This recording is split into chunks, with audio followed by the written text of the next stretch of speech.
श्री राधे। आइए,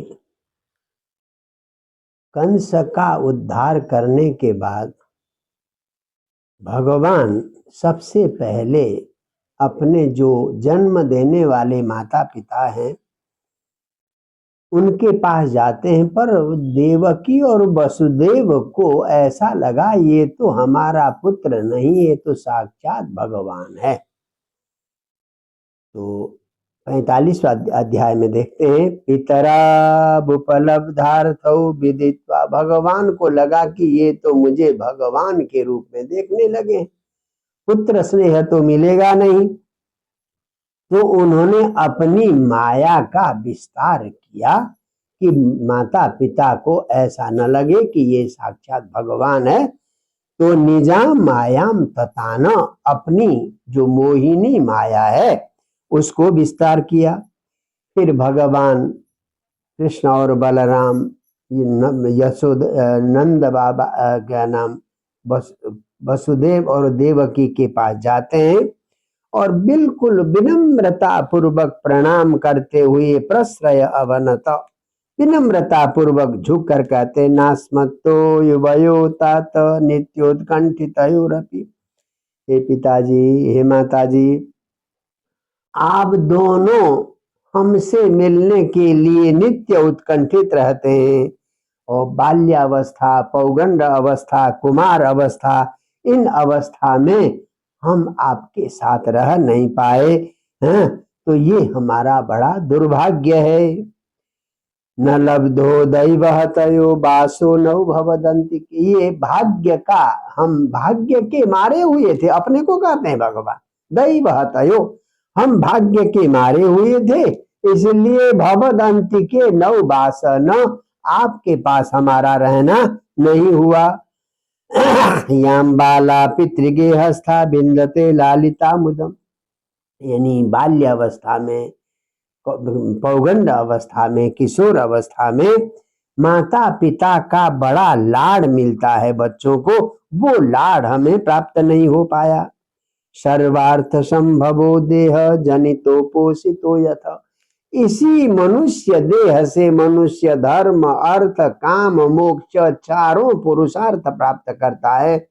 ऐसा देह माता पिता ही देते हैं, जिस देह से हम चारों पुरुषार्थ प्राप्त कर सकते हैं, धर्म अर्थ काम मोक्ष, तो ये जनित आप दोनों के द्वारा ही ये शरीर मिला हुआ है। तयोर न जाति निर्वेशम, पितरो मरते ही 100 वर्ष तक माता पिता की सेवा करें तो भी माता पिता के ऋण से कभी बालक ऋण नहीं हो सकता, क्योंकि धर्म अर्थ काम मोक्ष को देने वाला देह इन्हीं माता पिता ने दिया है।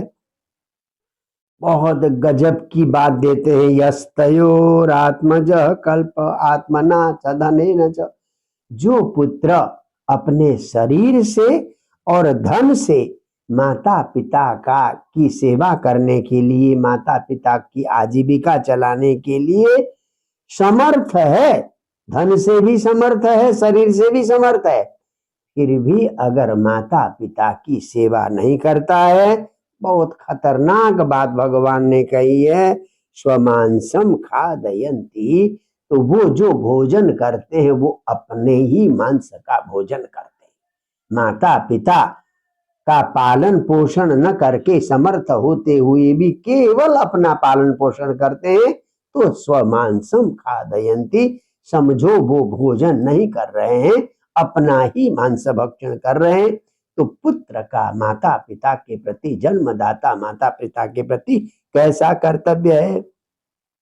मातरम पितरम वृद्धम भार्याम साध्वीम सुतम शिशुम गुरुम विप्रम प्रपन्नम च कल्पो वृद्धन मृतन स्वच्छ, कहते हैं जो माता को, पिता को, वृद्धों को, पत्नी को, साध्वी पत्नी है, जो सती साध्वी पत्नी है, और छोटे बालक शिशु को, पुत्र को, गुरु को, ब्राह्मण को, और कोई भी आपके शरण में आया हुआ हो, इनको कल्पः बिभ्रत, उनका भरण पोषण करने में समर्थ होने पर भी उनका भरण पोषण नहीं करता है, तो कहते श्वसन मृत, वो तो सांस लेते हुए भी मरे के समान है। बोले कौन कौन है, आप गिन लीजिए। मातरम, माँ को, पिता को, और वृद्ध को, सती साध्वी भार्य या पत्नी को, और छोटे बालक शिशु को 5 हो गए, गुरु को 6, विप्र ब्राह्मण को, और 7 प्रपन्न शरणागत। इन 8 लोगों की जो का पालन पोषण नहीं करता, समर्थ होने पर भी वो व्यक्ति सांस लेते हुए भी मरे के समान है। तो अब कहते हैं हमने आपकी सेवा नहीं कर पाए अब तक, इस बात से हम बड़ी लज्जित हैं। कौन कह रहे हैं? भगवान श्री कृष्ण वसुदेव और देवकी से कह रहे हैं। तन्नावकल्पयो कंसा नित्यमुद्विग्न चेतसो। तो हम कंस के कारण बड़ा डरे हुए थे, तो इतने वर्षों तक हमारा समय व्यर्थ में चला गया।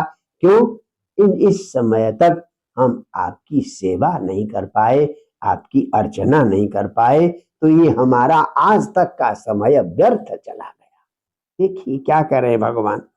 तन्नक्षम तुमर्हतस्तात मातर्नौ परतंत्रयो। क्या करें, हम परतंत्र थे, हम कंस के अधीन थे, इसलिए आज तक सेवा नहीं कर पाए। उस अपराध की आप क्षमा करें।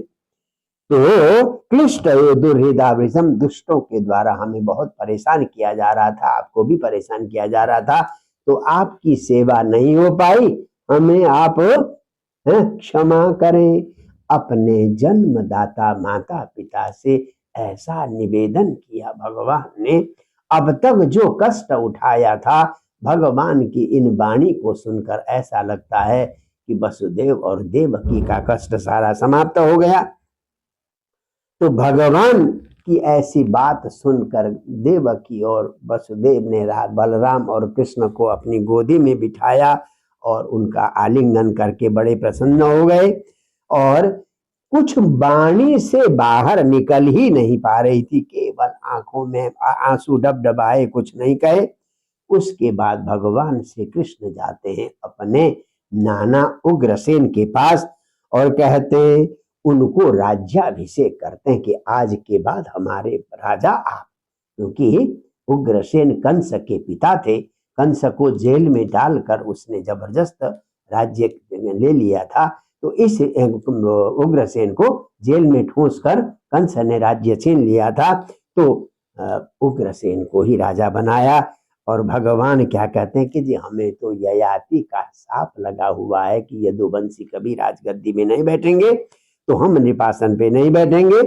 हम जैसे सेवक के होते हुए देवता भी आपकी पूजा करेंगे, बस आप हमें आज्ञा दें, ऐसा निवेदन किया नाना उग्रसेन से।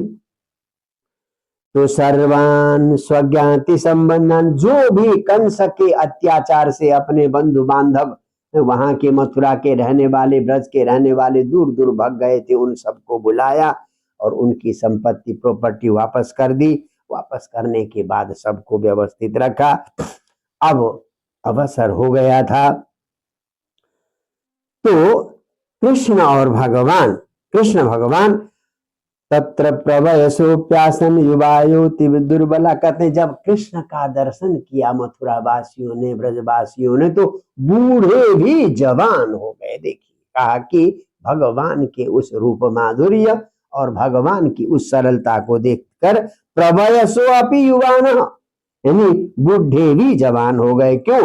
अक्षय मुकुंद मुखाम्बुजम पिबन, अपने आंखों से भगवान के मुख कमल का करते हुए। तो अब भगवान नंद बाबा और यशोदा के पास जाते हैं। यशोदा तो नहीं आई थी, नंद बाबा आए थे। नंद के पास जाते हैं दोनों, बलराम और कृष्ण। क्या कहते हैं देखिए, पहले तो अपने जन्म देने वाले माता पिता से बात की, अब पालन करने वाले माता पिता, जिन्होंने अब तक इनका पालन पोषण किया। पितर युवाभ्याम स्निग्धाभ्याम पोषितौ लालितौ वृषम, हे पिताजी, आप दोनों ने, आपने और यशोदा मैया ने हमारा पोषण किया, बड़ा लाड दिया है आपने। पित्रोरप्यधिका प्रीति, अपने सगे माता पिता से भी ज्यादा आपने हमें लाड दिया है। सपिता साच जननी यौ पुष्णीताम स्वपुत्रवत, असल के पिता तो आप हैं, कि यौ पुष्णीताम, जो बालक को अपने पुत्र की तरह पालन पोषण करते हैं, सपिता वही पिता है, और सा जननी वही माँ है, जो छोटे असहाय बच्चे को अपने पुत्र की तरह पालन पोषण करते हैं। शिशुन बंधु मेरुत्सिष्टान, आज भी कभी स्थिति ये हो जाती है, जिन बच्चों के माता पिता नहीं होते छोड़ देते हैं, तो कोई व्यक्ति गोद लेकर जिन बच्चों का पालन पोषण करते हैं, असली माता पिता वही है बंधु मेरुत्सिष्टान। क्योंकि वसुदेव कृष्ण बलराम की रक्षा नहीं कर पा रहे थे, इसलिए यहाँ नंद बाबा के यहाँ छोड़ा था। तो इसलिए आपने हमारा पालन पोषण किया, आप हमारे सगे माता पिता से भी बढ़कर हैं। अकल्पै पोष रक्षणे, क्योंकि हमारे माता पिता हमारी न तो रक्षा कर पा रहे थे कंस से, न पोषण कर पा रहे थे, जेल में पड़े हुए थे। तो इस प्रकार से कहा, अब पिताजी आप ब्रज में जाइए और हम भी अवसर देखकर अवश्य ब्रज में आएंगे। तो इस प्रकार से तो सब से मिलिए कहकर बासो अलंकार कुप्यादि, बढ़िया बढ़िया वस्त्र, बढ़िया बढ़िया आभूषण, अपार संपत्ति देकर नंद बाबा को और ब्रजवासियों को भगवान ने वापस किया। वापस करने के बाद फिर भगवान का यहाँ पर उपनयन संस्कार होता है। देखिए, द्विजाति में ब्राह्मण क्षत्रिय वैश्य में उपनयन संस्कार होता है, दोबारा जन्म। एक तो माँ के गर्भ से व्यक्ति जन्म लेता है, और यहाँ उपनयन संस्कार किया। तो उपनयन संस्कार करने के बाद तो यदुकुल के जो आचार्य हैं, गर्गाचार्य से उपनयन संस्कार किया। और उस समय पर नंद बाबा ने जो कृष्ण जन्म के समय पर 10,000 गाय देने का संकल्प किया था, उस समय तो क्या हुआ था, बेचारे जेल में थे, कृष्ण का जन्म हुआ। तो आप इस प्रसंग को देखना हो, 10वें स्कंध के 3 अध्याय का 11वां श्लोक देख लीजिए। मुदा द्विजेभ्यो युतमा प्लुतो गवाम, यानी कृष्ण जन्म को से प्रसन्न होकर वसुदेव ने अयुत 10,000 गाय ब्राह्मण को देने का मन ही मन संकल्प किया था। बेचारे जेल में थे, सारी गायों को, संपत्ति को हड़प रखा था, कंस ने दे तो नहीं पाए, पर जो संकल्प किया था, अब इस समय अवसर आया तो उस समय का किया हुआ संकल्प, वो संकल्प भी पूरा किया और भी गायें दान दी वसुदेव ने। तो या कृष्ण राम जन्म रक्षे मनोदत्ता, कृष्ण और बलराम के जन्म नक्षत्र पर जो मन से संकल्प किया था, आज दिया। तो फिर क्योंकि सारी प्रॉपर्टी कंस ने हरण कर ली थी। अब उसके बाद उपनयन संस्कार होने के बाद द्विजों में, हमारी सनातन परंपरा में बच्चे का अध्ययन का समय होता है और वो गुरुकुल में जाकर अध्ययन करता है। तो अब भगवान अध्ययन के लिए कृष्ण और बलराम गुरुकुल में चले जाते हैं। तो अथो गुरुकुले वासम इच्छता भुपजगमतु काश्यम सांदीपनिम नाम यवंती पुरवासिनम। काशी के विद्वान थे सांदीपनी नाम के गुरु, पर वो रहते थे अवंतीपुर में, उज्जैन में रहते थे अवंतीपुर में। तो वहां पर जाकर भगवान सांदीपनी गुरु को शिक्षा गुरु बनाकर वहां रहने लगे। और कहते सरहस्यम धनुर्वेदम धर्मा न्याय पथा सता, वहां सारे वेद का, और वेद अंग उपांग, वेद के 6 अंग है और उपांग भी है। तो अंग उपांग के 4 वेद, सरहस्यम धनुर्वेदम, धनुर्वेद को भी उपवेद है ये,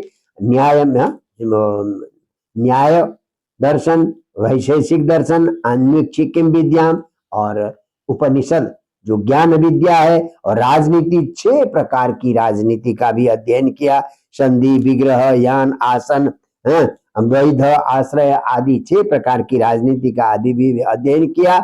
कहते हैं भगवान में ऐसा सामर्थ्य था, कृष्ण बलराम में, शक्ति निगद मात्रेण, एक बार कहा तो उत्कंठा, श्रुतधर कहते हैं उसको, सुनते ही याद हो गया, अलग से याद करने की आवश्यकता नहीं थी। तो भगवान शक्ति निगद मात्रेण तव संजी ग्रह तो निप, एक बार गुरु ने कहा और भगवान को याद हो गया। तो अहोरात्र चतुष्षष्ट्या, भगवान कृष्ण और बलराम 64 दिन रहे, 64 रात रहे गुरुकुल में। उसी 64 रात के बीच में जो बाद में आप अपने सुदामा मित्र की बात करता सुनेंगे, वहीं पर सुदामा से दोस्ती हुई थी। तो 64 दिनों में 64 कलाओं को, 64 विद्याओं का ज्ञान कर लिया भगवान ने। और जब जाने लगे तो गुरुदेव से प्रार्थना की, गुरुदेव कुछ गुरु दक्षिणा के लिए आदेश दे। तो जब अब गुरुदेव ने भी सोचा कि भाई ऐसा शिष्य बार बार तो नहीं मिलता जो एक बार सुनते ही सब कुछ आ जाए, 64 दिन में 64 विद्याएं सीख ले। अपनी पत्नी से मंत्रणा करके उन्होंने कहा कि उनका पुत्र प्रभाग क्षेत्र में गया था कभी बेचारे, तो वहां पर जल में डूबकर मर गए थे, तो उसको वापस लाने के लिए भगवान को आज्ञा दी। तो बस गुरु की आज्ञा मिलते ही भगवान सीधा समुद्र में गए और समुद्र ने भगवान की अर्हणा पूजा की। और वहां जाकर कहा कि भाई समुद्र, तुम जो है हमारे गुरुपुत्र को तुमने निगल लिया है, दे दो। तो कहा जी मैंने तो ऐसा नहीं किया, मेरे यहाँ ये पांचजन नाम का जो है शंख है, शंख जाति का राक्षस है, उसने अपहरण किया था, तो हो सकता है उसके पास हो। तो उस पांचजन को भगवान ने मारा तो उसके पेट में भी नहीं मिला, हो सकता है कि पच गया होगा। तो फिर पांचजन शंख को मारा भगवान ने, नहीं मिला। तो फिर उसके बाद भगवान सीधे वरुण लोक से यम लोक चले जाते हैं, यमराज जी पूजा करते हैं। तो यमराज जी से कहते हैं कि आप हमारे गुरु पुत्र हैं, वो अपने कर्म बंधन के अनुसार आए हुए, मेरी आज्ञा से आप वापस करो। देखिए, क्योंकि ये यमराज के अधीन भी नहीं कि जो मरे हुए व्यक्ति को दोबारा वापस कर दें, ऐसा तो संभव ही नहीं। परंतु विष्णु की आज्ञा, भगवान की आज्ञा तो सर्वोपरि है, तो मेरी आज्ञा से उसे वापस कर दो। तो लाकर यमराज गुरुपुत्र को वापस देते हैं और लाकर गुरुपुत्र अपने गुरु जी को देते हैं। फिर कहते हैं कि गुरुदेव और कोई आप जो है आप गुरु दक्षिणा मांगे। तो गुरु कहते हैं सम्यक संपादितो वत्स भवद्भ्याम गुरु निष्क्रिय। बेटा आप दोनों ने गुरु निष्क्रिय यानी गुरु से जो अध्ययन किया उसका बदला तुमने पूरा चुका दिया है। तुम जैसे शिष्य जिस गुरु को मिल जाए उसकी और क्या कामना बच सकती है। भगवान जिसके शिष्य हो उस गुरु के पास क्या कामना बच सकती है। और हमेशा मेरा पढ़ाया हुआ सारा शास्त्र तुम्हें हमेशा नया की तरह बना रहे हैं। अयातयामानी छंदांसी, अयातयाम छंद बना रहे, ऐसा आशीर्वाद दिया। और गुरु की आज्ञा से भगवान वापस फिर मथुरा आ जाते हैं। ये अत्यंत दिव्य, गुरु के प्रति कैसी श्रद्धा होनी चाहिए, जन्मदाता माता पिता के प्रति कैसी श्रद्धा होना चाहिए, और पालने वाले नंद बाबा और यशोदा के प्रति भगवान के कैसे विचार थे, इस अध्याय में अत्यंत सुंदर बातें। जय जय श्री राधे।